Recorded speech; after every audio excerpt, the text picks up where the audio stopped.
Hello YouTube, Jedamon 2005 here with the review of the D-Arts Venusaur. But wait, the box says Fushigibana. That's because that is Venusaur's Japanese name. Okay, is Fushigibana, but we do have our fourth Pokemon D-Arts figure, and it is the last of our Kanto starters. It is the first numerically, you know, it's the same type box.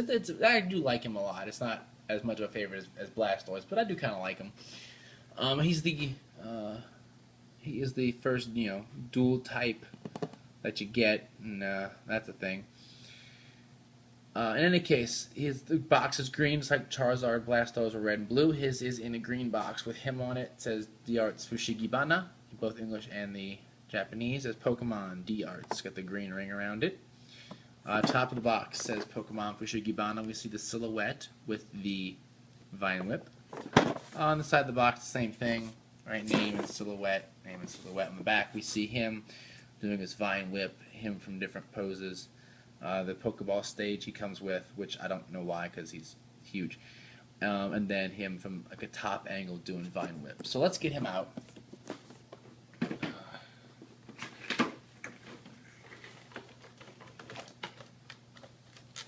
Okay, and again, I've shown this before, but the inside does say Fushigibana on the inside there. So that's the thing. Alright, so we see what he comes with is himself, right, and then his Vine Whip, and the Vine Whip is actually about 3 pieces each vine. And you just connect them all as much as you want or as little as you want, depending on how long you want to make them. We do have, and I'm going to open this right now and put it out there. Only because I've been doing it with the other 3, is the same Pokeball stage that we've been getting. So I'm going to put that right there. Right, because I guess that's what we've been doing with the other ones. Let's get him out. I'm definitely excited about this. So here is Venusaur. Right. Let's take a look at the vines, right? So we have this piece of vine. We have this piece, which go like this, and then you should be able to, you know, twist it how you want, right? Then at the other end is this piece of vine, right? And so we'll just put that on here. Like this. Okay, so now we have vine, and then I'm going to show you in a second how this goes on. But let's take a look at Venusaur, and of course the second set is exactly like the first vine, right? There's just 2 of the same vine. So let me move this to the side so I can hold him properly. So here's Venusaur, right? Let's lift. You know, his flower is liftable, right? Let's look at the flower from the top. I can lift the petals. Right? I always did love this concept, like the bulb. You know, you had the bulbous Bulbasaur, and then it opens the first part as an Ivysaur, and then it opens all the way as Venusaur. So that was pretty neat. Pretty neat introduction to Pokemon evolution. All right, so let's lift this up. So here's his face. You can see, right, his ears, his eyes. Got that look on him like I'm a seasoned vet. I'm not a little young Bulbasaur you started with anymore from Professor Oak. His mouth does open like the others. You can see his tongue and his teeth in there. And I always love when things are able to do that. Here's his legs, right? And you can see the different joints. His legs are posable as much as possible. He's got his feet. I mean, he has a big, hulking, like, dinosaur lizard thing. So there's only so much posing you can do. The flower does, you know, twist a little bit.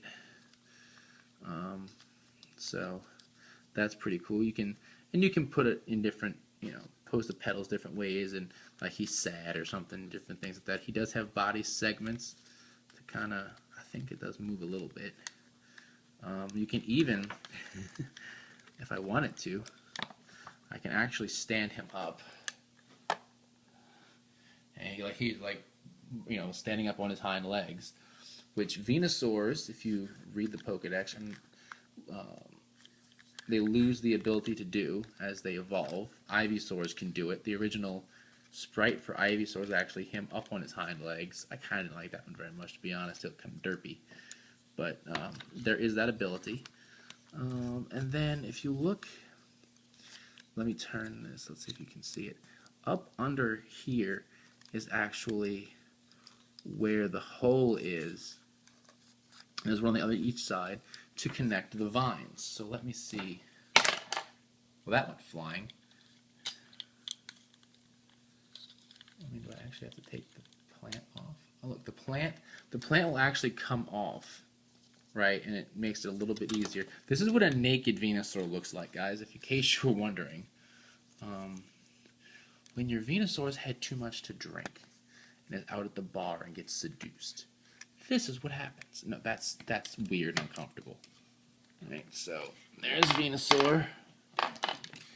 He's used Vine Whip, you know, so he's like Venusaur.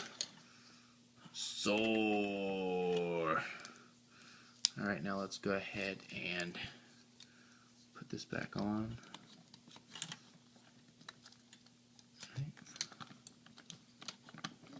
All right. So Venusaur's got his vine in, and let's hook the last part. All right, so you can see that's a.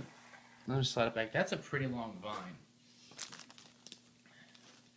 All right, so that's pretty neat. You know, you have the ability to kind of do what you want with the vine, and the whole vine whip thing. You can put one vine, two vines, kind of twist them and turn them how you want. I'm probably not going to do that, but it is something that I like having the option to do, and I like having the ability to do it and to just kind of, you know, make it your own to where, you know, you could have a Venusaur and your friend can have a Venusaur, and you could both literally have them posed with different amounts of vine and have a completely different look to it, and it still come out pretty damn nice. So I do like that we get attack options with our Pokemon D-Arts. Let me check his plant, make sure it's on straight. Okay, so I have Venusaur here. So the last thing I want to do now is if you're like me and you're a big Pokemon fan and you've kind of been, you know, doing this as they come out, what you'll actually have, and let me tilt this down, is this. I don't have all the stages here at the moment. I have Charizard and Blastoise, as well as Mewtwo. Alright, so you'll have like this conglomeration of some of the most badass Pokemon, right, in town. You'll have your Kanto starter final evolutions. You'll have Mewtwo, the original badass. Plus, if you got the first release bonus, you also get Mew. So they have 5 pretty cool looking Pokemon.